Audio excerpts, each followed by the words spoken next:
आज विसर्ग संधि पे हम चर्चा करेंगे।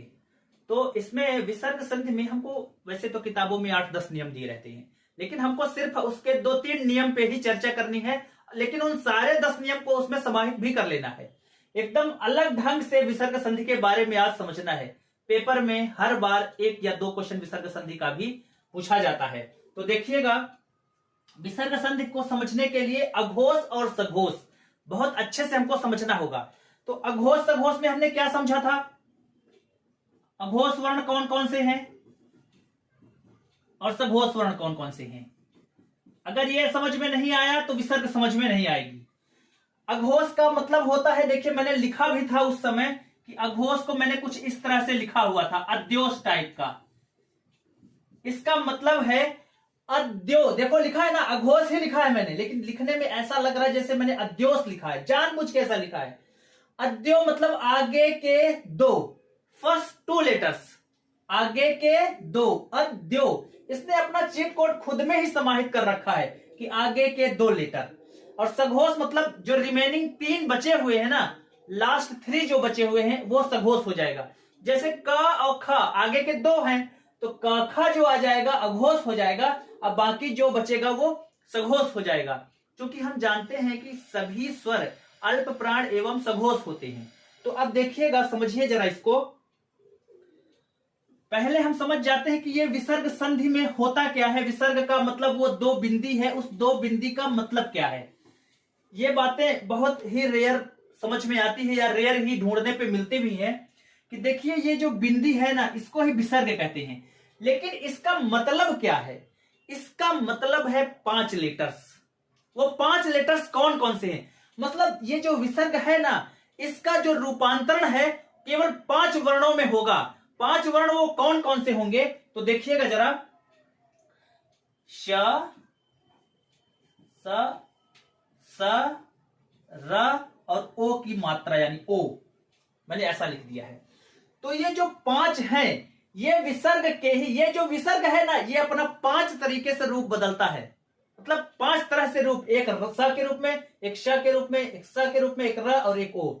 हमेशा आदमी कंफ्यूज होता है ना, पूछता है। जैसे मान लीजिए मैंने बोला कि लिखिए निस्तेज, तो आदमी हमेशा पूछता है ना, सर कौन सा वाला सा?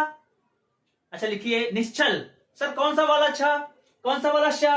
तो आज तो हम ये तीनों जो हैं, तीनों स का एक तो समझ लेंगे कि ये कभी नहीं आपको किसी से पूछना पड़ेगा कि कौन सा वाला स। ठीक। दूसरी बात, र और ओ, तो ये तीनों स और र और ओ, ये 5 जो है विसर्ग के रूप हैं। इन 5 में से ये जो 3 हैं, ये 3 ये अघोष हैं। हमने पढ़ा था, याद कीजिए कि यार अगर तीनों सघोष होते तो याद करने में कितनी आसानी होती। लेकिन अनफॉर्चुनेटली, दुर्भाग्य से, यही तीनों जो स हैं वो अघोष हो गए। भाई स से सघोष होता और स से तीनों स होते तो अच्छा हो जाता, लेकिन ऐसा हुआ नहीं। और यही 3 स, इवन कि इनका जो गुच्छा था ना, श श श ह वाला, ह भी जो है सघोष में चला गया था। र और ओ ये दोनों अघोष हैं, सॉरी ये दोनों सघोष हो गए। तो हमको ये बात समझ में आ गई कि विसर्ग के 5 रूप हैं। उन 5 में से 3 सघोष हैं, सॉरी 3 अघोष हैं और 2 सघोष हैं। ये बात हमको समझ में आ गई। अघोष और सघोष वर्ण कौन कौन से हैं? तो देखिए, शुरू के जो 2-2 हैं, तो शुरू के 2-2 यानी क ख च छ ट ठ त थ प फ, ये अघोष हो गए। बाकी जो 3 बचते हैं पीछे के, वो सघोष हो गए। तीनों स को छोड़ के, तीनों जो स है, सॉरी तीनों जो स है वो भी जो है अघोष में आ जाएगा। तो कुल मिला के 2 पंचे 10, क ख च छ ट ठ त थ प फ, यानी 2 पंचे 10 और तीनों स, कुल मिला के 13 जो है वो 13 वर्ण हमारे निकल के आए। क्या कि 13 अघोष हुए। और जो बचते हैं कुल 44 में से, यानी 31, ये हो गए सघोष वर्ण हो गए। इतनी बात से ही हम पूरी विसर्ग संधि आज खत्म कर लेंगे। वैसे भी आदमी नॉर्मली, ये कॉमन बात मैंने पृष्ठभूमि तैयार कर दी आपके लिए। अब देखिए, अगर मान लीजिए विसर्ग के साथ एक तरफ धन के एक तरफ विसर्ग होगा। आपको पता है कि हमेशा परिवर्तन किसमें होना है सर? धन के ठीक पहले परिवर्तन होता है संधि में, ये तो नियम ही है। अच्छा ठीक है, तो संधि के एक तरफ विसर्ग होगा तभी विसर्ग संधि बनेगी। ठीक, दूसरी तरफ दो कंडीशन है, या तो अघोष और दूसरा सघोष, या तो अघोष वर्ण या तो सघोष वर्ण, यही कंडीशन हो सकती है भाई। कुल वर्ण जो है अघोष और सघोष में विभक्त है। तो एक तरफ धन के ठीक एक तरफ या तो सघोष हो, एक तरफ विसर्ग होगा और दूसरी तरफ या तो अघोष होगा और या तो सघोष होगा। तो इसमें दो नियम हैं, तो पहले हम रख लेते हैं नंबर वन, नियम नंबर वन, कि यदि विसर्ग के साथ अघोष हो तब, यदि विसर्ग के साथ अघोष हो तब विसर्ग का रूपांतरण अघोष वर्ण में ही होगा। यदि विसर्ग के पास बाद सघोष है तो विसर्ग का रूपांतरण सघोष वर्ण में ही होगा। इसका क्या मतलब समझा जाए? इसका मतलब यह समझा जाए कि यदि विसर्ग के साथ अघोष है ना, तो विसर्ग अपने अघोष वाले वर्ण में, विसर्ग के 5 वर्ण है ना, अपना अघोष वाला वर्ण मतलब कौन सा वाला? वो तीनों श वाला जो है ना, उसी में किसी एक में परिवर्तित होगा। और यदि मान लीजिए विसर्ग के बाद कोई सघोष वर्ण है तब सर, अगर कोई विसर्ग के बाद सघोष वर्ण आता है तब विसर्ग का रूपांतरण सघोष में ही होता है। और ऐसी दशा में विसर्ग के पास केवल 2 वर्ण है सघोष वाले, र और ओ। ठीक, बस इतनी बात हम जान गए। तो नियम नंबर 1 है, कंडीशन नंबर 1 हम समझ लेते हैं कि यदि मान लीजिए विसर्ग के साथ सघोष, विसर्ग के साथ एक तरफ विसर्ग है और दूसरी तरफ नियम नंबर 1, कि यदि विसर्ग के साथ अघोष है तब विसर्ग का रूपांतरण 3 श में से किसी एक में होना है। ठीक, क्योंकि पहला नियम ही है कि यदि विसर्ग के बाद अघोष होगा तो विसर्ग का रूपांतरण सिंपली अघोष में होगा, और यदि विसर्ग के बाद सघोष होगा तो सिंपली विसर्ग का रूपांतरण सघोष में होगा। अब विसर्ग के साथ अघोष है तो विसर्ग का रूपांतरण इन 3 श में होगा। अब देखिए विसर्ग के बाद अघोष में कौन कौन से वर्ण आ सकते हैं, मतलब एक तरफ विसर्ग हो दूसरी तरफ अघोष हो। हम 44 वर्ण को रख के एकदम चेक कर लेंगे पूरी तरह से, क्या पॉसिबिलिटी है विसर्ग के बाद यदि अघोष हो। अघोष वर्ण कौन कौन से हो सकते हैं ये बताइए सर? काखा हो सकता है, चछा हो सकता है, टाठा हो सकता है, ताथा हो सकता है और पाफा हो सकता है। एक कहानी से समझिएगा, वैसे तो किताबों में 10-15 नियम दिए हैं, मेरी बात अच्छे से समझिएगा क्योंकि हमको कुछ छोड़ना भी नहीं है, समझना भी सब कुछ है। तो हम क्या करेंगे, इंटरेस्टिंग स्टोरी से हम सारी बातों को हम समझ लेते हैं। तो देखिए मान लीजिए विसर्ग के बाद ये 2 पंचे 10 का खेल अभी कर देते हैं। विसर्ग के साथ यदि अघोष वर्ण आते हैं तो आए है ना अघोष वर्ण, देखिए ना, है ना ये अघोष वर्ण। अच्छा, तो विसर्ग का जो रूपांतरण होगा इन्हें 3 श में होगा, ये भी पक्का है। क्यों? क्योंकि इनके बाद अघोष वर्ण है। अच्छा ठीक है, तो अब सोचिए ना, बांटने के लिए हमारे पास केवल 3 ही लड्डू हैं, केवल 3 ही चीजें हैं, और बांटना कितनी लाइन में है? 1 2 3 4 5, मतलब 3 वर्णों को 5 लाइन में बांटना है। कैसे बांट देंगे हम? तो क्या नियम होता है, तो घर का हमारे जो सदस्य में मान लीजिए कोई 5 भाई हैं, तो जो सबसे बड़ा है उसको कुछ नहीं मिलता, और जो सबसे छोटा है उसकी तो मान लीजिए आधी जिंदगी तो टाल टहल बजाने में, ये कर दे, पानी ला दे, ये बिछा दे, ये कर दे, वो कर दे, उसी में बीत जाता है। और ये बड़ा है तो इसको लेने की क्या जरूरत है, तुम बड़े हो गए हो। तो क्या नियम, क्या विसर्ग ने कहा कि देखो हमारे पास 3 लड्डू हैं, जो सबसे बड़ा है भाई उसको तो हमेशा मिला है तो अब उसको नहीं मिलेगा, जो सबसे छोटा है वो तो हमेशा बेचारा दबा कुचला रहता है, पानी हिलाता रह जाता है। बोले तो क्या? फिर बोले कि हम तीनों जो है बंटवारा कर रहे हैं कि श अगर विसर्ग के साथ च छ आएगा तब विसर्ग श में बदल जाएगा। ठीक बात। दूसरी, यदि मान लीजिए विसर्ग के बाद ट ठ आता है तो विसर्ग श षटकोण वाले में बदल जाएगा। यदि मान लीजिए विसर्ग के साथ ता था आता है तब विसर्ग स में बदल जाएगा। जैसे मान लीजिए लिखा है, ऐसा समझिए, पहले निह धन चल,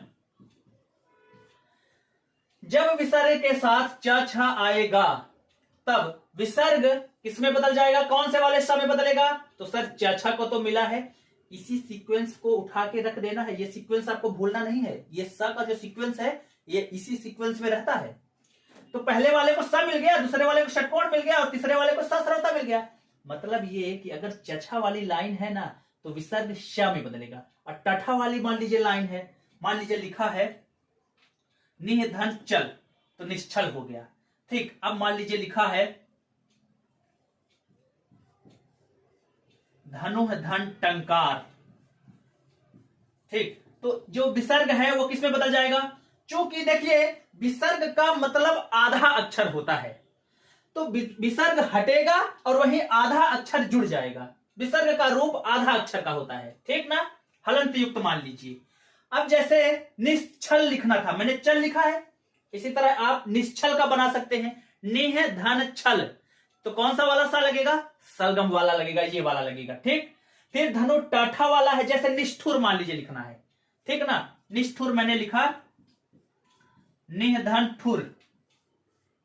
टाठा को क्या अलॉटमेंट किया गया है? षटकोण वाला, बस कर दीजिए षटकोण आधा, हो गया सर जी खत्म। तथा को जैसे लिखा है, मान लीजिए लिखा है नमः धन ते, ठीक, मान लीजिए लिखा है नमः धन ते, तो क्या मिलेगा? ठीक भाई, नमः धन ते। क्या एलोकेशन क्या होगा? ता वाली लाइन को क्या मिला है? यदि धन के बाद विसर्ग हो, दूसरी तरफ कोई अघोष वर्ण हो, तब विसर्ग का रूपांतरण यही 3 सा में होगा। अब ता वाली लाइन को मिला क्या था? श सरौते वाला मिला था, तो आधा सा इसमें दे देना है, बात खत्म।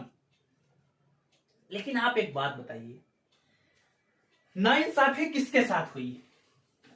आपको क्या लग रहा है पढ़ते समय? ये कैसा लग रहा है आपको कि भाई नाइंसाफी तो सर कखा के साथ हुई है? मतलब वो जो कखा और पफा है उनके साथ परिवर्तन नहीं हुआ। कैसे नहीं हुआ भाई? जैसे लिखा है सर प्रातः धन काल, प्रातः धन काल लिखा है, विसर्ग के साथ अघोष भी था, लेकिन इसको कुछ नहीं मिला। सेम का सेम, प्रातः धन काल बराबर प्रातः काल, पयः धन पान, कोई परिवर्तन नहीं, पयः पान। क्यों? क्योंकि विसर्ग के साथ प था, विसर्ग के बाद प था, कोई परिवर्तन नहीं किया। अच्छा ठीक है, तो अंतःकरण, पॉलिटी पढ़ते हैं तो वहां लिखता है ना संविधान की, उसमें अंतःधन करण, अंतःकरण मतलब जानना अंदर से, अंतःधन करण, तो अंतःकरण मतलब अब विसर्ग लगा था सर, अघोष भी था, लेकिन इसका रूपांतरण नहीं हुआ। तो इनके साथ, किस वाले के साथ? इस वाली लाइन के साथ और इस वाली लाइन के साथ इसने गद्दारी तो की, गलती तो की इसने इसके साथ, इसको कुछ नहीं मिला, तो बड़ा भाई भी दुखी और छोटा भाई भी दुखी, दोनों गुट बनाएंगे, पक्का है ये बात, समझिएगा बहुत अच्छे से। पहले तो ये इसमें से प्रेम से मिलने गए इसके पास, विसर्ग के पास, बोले देखो हमको चेंज तुम नहीं किए, इन सबको तुम चेंज कर दिए, हम भी चेंज होना चाहते हैं। तो बोले ठीक है, चेंज होना है तो कुछ रिश्वत दो। बोले क्या रिश्वत चाहिए भाई आपको? बोले मिठाई या गुड़ हमको दीजिए, हम आपको चेंज कर देंगे। क्या बोला उसने? जब विसर्ग के पास चेंज कराने गए सब लोग मिलके, कौन वाले मिलके? काखा और पाफा मिलके जब गए तो बोला कि आपको अगर चेंज होना है तो हमको मिठाई या गुड़ दीजिए। मिठाई या गुड़, मिठाई में छोटा ई की मात्रा और गुड़ में छोटा ऊ की मात्रा, बात समझ रहे हैं? यानी यदि विसर्ग के पास मिठाई या गुड़ मिल गया, यानी छोटा ई और छोटा ऊ की मात्रा मिल गया ना, तो इसको भी मिल जाएगा, ये भी परिवर्तित हो जाएगा। लेकिन किस में? वही नियम, बीच से बांटा था आपने, बीच वाला लेटर आपको मिलेगा। इसका क्या मतलब? जैसे मान लीजिए लिखा है दुहधन कर्म, दुहधन कर्म, विसर्ग के बाद का था, परिवर्तन नहीं होना था। लेकिन देखिए विसर्ग के ठीक पहले ई या ऊ की अगर मात्रा होती है तब विसर्ग का रूपांतरण षटकोण में हो जाएगा। ठीक, क्यों? क्योंकि इसके पास गुण पहुंच गया। मतलब अगर लिखा है निहधन काम, यदि विसर्ग के साथ छोटा ई या छोटा ऊ की मात्रा है, यानी मिठाई या गुड़ की मात्रा है, तब ये बदल जाएगा। और किस में बदल जाएगा? श षटकोण में बदल जाएगा। इसका बन जाएगा दुष्कर्म, इसका बन जाएगा निष्काम। ठीक, मतलब अगर लिखा है दुहधन परिणाम, ठीक, दुहधन परिणाम, विसर्ग था, परिवर्तन नहीं होना था, क्योंकि आपने देखा है पयः पान में परिवर्तन नहीं हुआ था, लेकिन विसर्ग के ठीक पहले ई या ऊ की मात्रा आ गई। अब अगर ई या ऊ की मात्रा आ गई, यानी मिठाई और गुड़, अगर इन लोगों ने इसको मिठाई या गुड़ पकड़ा दिया है, तो ये इनको श षटकोण में बदल जाएगा। अब एक गुट और खड़ा हो गया, क्या बोलेगा? यार हम इसको मिठाई और गुड़ नहीं देंगे। अपना काम आदमी दो तरीके से करवा सकता है। क्या?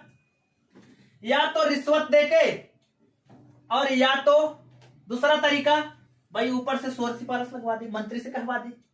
जैसे आपको कोई चीज चाहिए तो या तो आप पैसा दे दीजिए किसी को, ठीक, या रिश्वत दे दीजिए, तब काम हो जाएगा।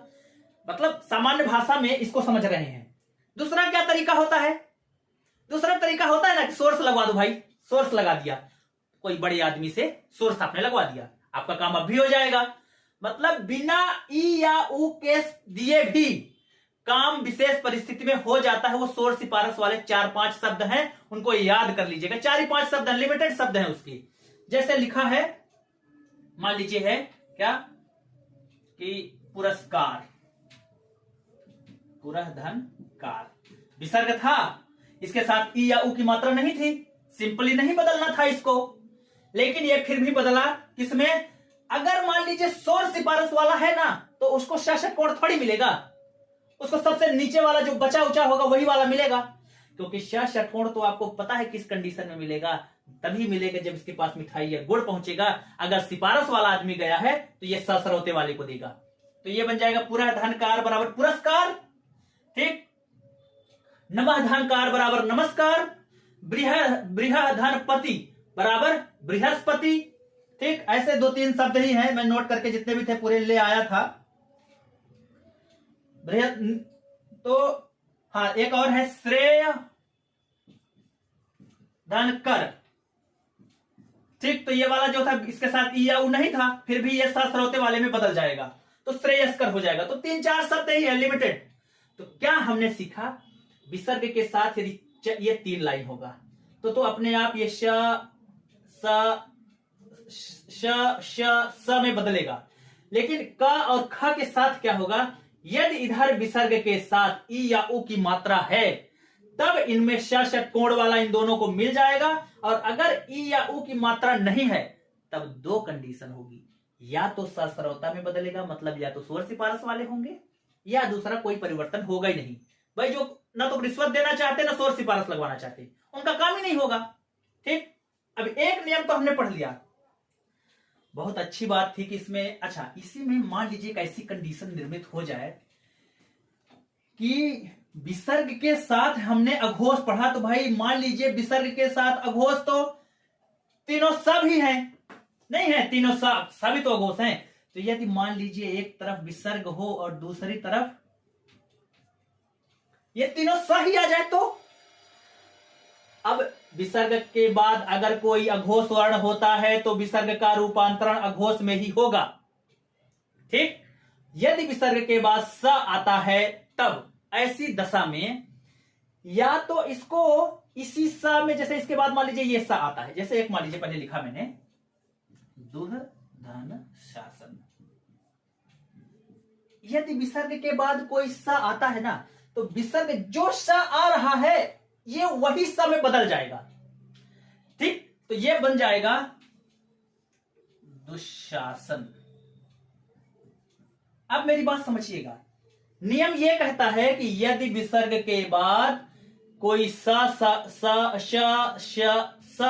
आता है, तब विसर्ग का रूपांतरण उसी रिस्पेक्टिव जो स है उसी में बदल जाएगा, या तो लोप हो जाएगा। जैसे मान लीजिए लिखा है निह धन शब्द, तो या तो विसर्ग आधा स में बदले और या तो लोप हो जाए, दोनों ही सही माना जाता है, ठीक। बात समझ गए ना?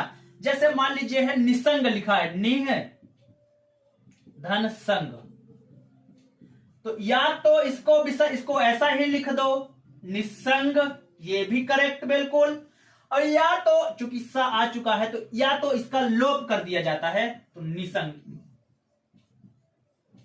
ठीक, तो दोनों ही दशा में ये सही माना जाता है। विसर्ग का एक नियम खत्म। दूसरा नियम तो बहुत छोटा है, बहुत आसान भी है। अब देखिएगा, अभी हमने कंडीशन पढ़ी थी कि विसर्ग के साथ यदि क्या आता है अघोष, तो विसर्ग का रूपांतरण अघोष होता है। अब बहुत मजा आने वाला है क्योंकि हमने 3 बांट दिए। हमारा विसर्ग का 2 ही बचा है, र और ओ, लेकिन सबसे ज्यादा इंपॉर्टेंट और सबसे ज्यादा पूछा जाने वाला यही वाला है। तो देखिएगा, बड़े अच्छे से समझिएगा। दूसरी कंडीशन ये होगी कि यदि मान लीजिए विसर्ग के बाद कोई सघोष वर्ण आता है। अब सघोष वर्ण आता है क्या मतलब समझो। सर सघोष वर्ण तो 31 होते हैं। अच्छा ठीक है, तो सघोष में मैं ऐसा समझ लूं कि 2 तरीके से होंगे सघोष में, या तो स्वर और या तो व्यंजन। बहुत आसान है, समझिएगा। विसर्ग के बाद सघोष आएगा, तब विसर्ग का रूपांतरण सघोष में ही होगा। और सघोष वर्ण कौन कौन से हैं? र और ओ। ठीक, मतलब इसको बटना जो होगा ना, वो या तो र में बटेगा या तो ओ की मात्रा दे देगा। ठीक, अब देखिए, विसर्ग के साथ अगर सघोष आता है तब 2 स्थितियां निर्मित होंगी, या तो स्वर की या तो व्यंजन की। ठीक, स्वर 2 तरह का होगा, व्यंजन में भी 2 बातें होंगी। आ या आ को अगर विसर्ग के साथ आ या आ है, ठीक, यानी विसर्ग के साथ कैसा विसर्ग है, जुड़वा है कि जुड़वा नहीं है। विसर्ग अगर आ को लेकर आता है। दूसरी कंडीशन, अगर विसर्ग आ को छोड़कर आता है। 2 कंडीशन। इसमें भी सेम, आ या आ को लेकर आता है और आ या आ को छोड़कर आता है। बस हो गया, हमारा काम खत्म हो गया। अब कुछ भी नहीं करना होगा आपको। मतलब क्या देखना है, सोचिए, वर्ण 31 हैं, लेकिन हमारा काम कितना आसानी से हो गया। हमको मतलब चेक करना है ना कि विसर्ग के साथ मात्रा कौन सी है, आ या आ की मात्रा है या उसके अलावा कोई मात्रा है। 2 ही कंडीशन ना। यदि विसर्ग के साथ स्वर आए चाहे व्यंजन आए, यदि विसर्ग के साथ आ के साथ में है, मतलब विसर्ग के साथ अगर आ है तो ओ में परिवर्तन होगा, और अगर नहीं है तो र में। मतलब लेकर आओ, छोड़कर रह नहीं सकते। तो देखो, लेकर आओ, ठीक, लेकर अगर रहेगा तो ओ, और छोड़कर रह नहीं सकते, तो छोड़कर जब आए तो रह। देखना र शब्द। अब देखिएगा कैसे, मतलब मान लीजिए आपको लिखा है मनः धन रथ। क्या देखना है? कुछ नहीं, सर विसर्ग के साथ सघोष वर्ण है, बिल्कुल है। पहला नियम से देखना है पूरा। क्या विसर्ग के साथ सघोष है? हाँ है।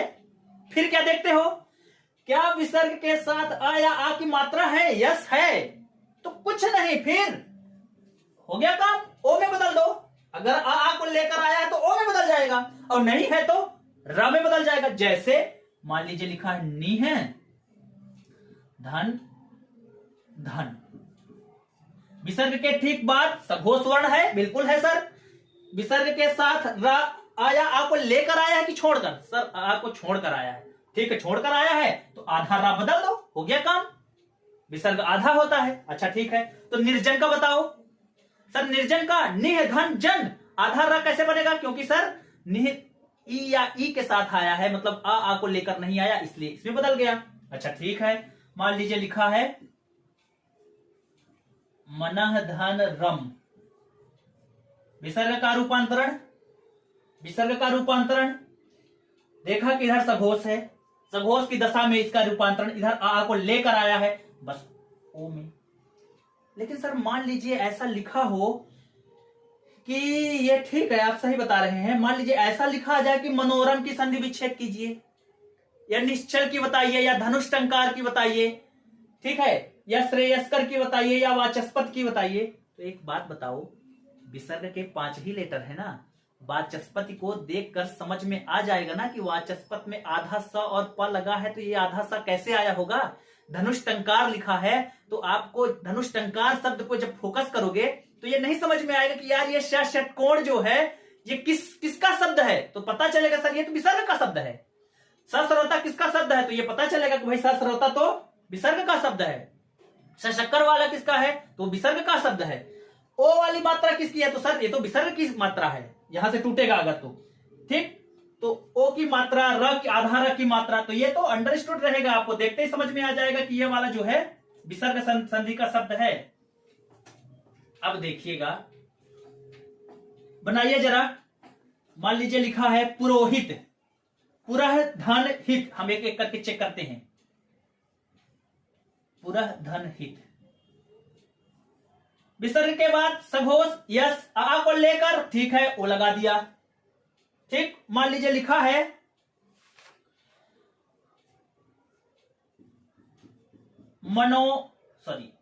मनः धन विकार, मनः धन विकार विसर्ग है, यार अलावा सघोष वर्ण होते हैं, सघोष है, विसर्ग का रूपांतरण ओ में हो जाएगा। क्यों, क्योंकि न के साथ देखिए ना अ या आ है, और अगर आ को लेकर आता है विसर्ग के साथ, यदि अ या आ होता है तब विसर्ग का रूपांतरण ओ में हो जाता है। और अगर नहीं आता है, जैसे निर्धन, तो निह धन धन, तो देखिए ना निह धन झर कर देता हूं मैं, तो विसर्ग के साथ सघोष था, विसर्ग के साथ आ नहीं आया है, देखो ना आ कहां आया है, ई की मात्रा आ गई है, तो विसर्ग के साथ आ नहीं है, तो जब नहीं रहता है तो क्या किसमें बदल जाता है, रा में बदल जाता है, ठीक ना भाई। नहीं है, छोड़कर आया है आ को, तो छोड़कर रह नहीं सकते, तो ये आधारा हो जाएगा। अगर नियम नहीं पढ़ेंगे तो हम संधि के नियम के जो अपवाद है ना वो भी नहीं समझ पाएंगे। जैसे देखिएगा, एक प्रश्न पूछा है, मान लीजिए हम विसर्ग नहीं पढ़े होते तो अभी हमको क्या बात नहीं समझ में आती। मान लीजिए लिखा है